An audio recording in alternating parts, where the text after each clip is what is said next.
दोस्तों हाल ही में हमने पिछली वीडियो में बताया कि कैसे चेन्नई स्थित इंटीग्रल कोच फैक्ट्री यानी कि आईसीएफ में वंदे भारत के स्लीपर कोच तैयार किए जा रहे हैं।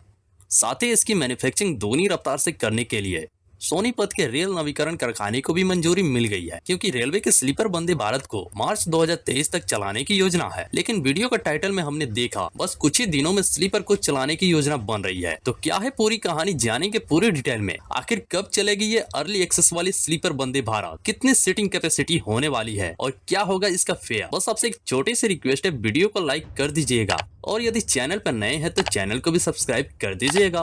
दोस्तों स्लीपर वंदे भारत के अर्ली एक्सेस के तौर पे चलाए जाने के लिए बस कुछ ही दिनों में ऑलमोस्ट 4 रूटों पे चलाने की मंजूरी है, जिसमें नाम निकल के आता है पहला वाराणसी से नई दिल्ली, जिनके बीच की दूरी 750 किलोमीटर है। दूसरा नाम आता है रानी कमलापति से हजरत निजामुद्दीन और इनके बीच की दूरी 700 किलोमीटर है। तीसरा नाम निकल के आता है माता वैष्णो देवी कटरा से लेकर नई दिल्ली तक और इनके बीच की दूरी की बात करें तो वो लगभग 650 किलोमीटर है। चौथा नाम आता है नागपुर से इंदौर का और इनके भी बीच की दूरी लगभग 650 किलोमीटर है, क्योंकि ये सारी रूटें लंबी दूरी की है और ऐसा बताया जा चुका है कि 500 किलोमीटर से अधिक की दूरी के लिए स्लीपर वंदे भारत चलाई जानी है। और प्रयागराज से होकर चलने वाली वाराणसी नई दिल्ली वंदे भारत एक्सप्रेस में यह सुविधा सबसे पहले मिल सकती है। दरअसल रेलवे का सबसे बड़ा प्लान यह है कि पूरी तरह से फुल्ली स्लीपर कोच लॉन्च करने से पूर्व स्लीपर कोच का फीडबैक लेने के लिए वर्तमान में ही चल रही कुछ वंदे भारत ट्रेनों में 1 से 2 स्लीपर कोच जोड़ दिया जाए, जिसकी शुरुआत पहले चरण में प्रयोग के तौर पे यह कुछ लंबी दूरी वाली वंदे भारत ट्रेन में लगाए जाएंगे। जिस ट्रेन में ये स्लीपर कोच लगाए जाएंगे उसमें वाराणसी नई दिल्ली,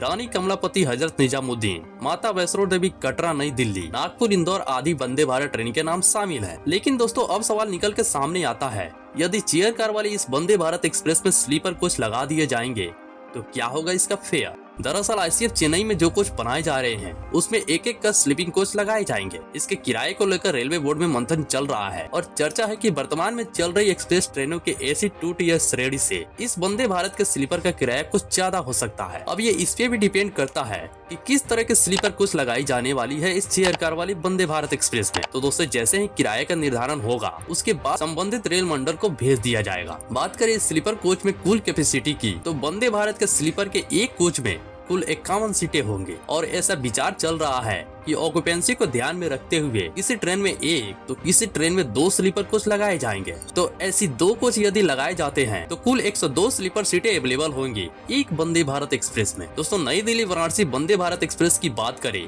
तो यह देश में निर्मित पहली सेमी हाई स्पीड ट्रेन है और यही एकमात्र ऐसी वंदे भारत एक्सप्रेस है जिसकी नई दिल्ली से प्रयागराज जंक्शन तक औसतम स्पीड 100 किलोमीटर प्रति घंटा है। तो हो रहा हो इसी चेयर कार वाली वंदे भारत एक्सप्रेस में पहली स्लीपर वर्जन देखने को मिलेगी और ऐसा बताया जा रहा है कि इनमें जनवरी 2024 में ही स्लीपर के 1 या 2 कोच लगा दिए जाएंगे और इसके बाद फीडबैक नोट किया जाएगा। इसके बाद जरूरी सुधार करके मार्च 2024 तक fully sleeper Vande Bharat launch करने की तैयारी है। तो बाकी आप क्या कहना चाहेंगे इसके बारे में नीचे हमें कमेंट कर देना और जाते हुए एक छोटे से क्लिक से चैनल को भी सब्सक्राइब कर देना।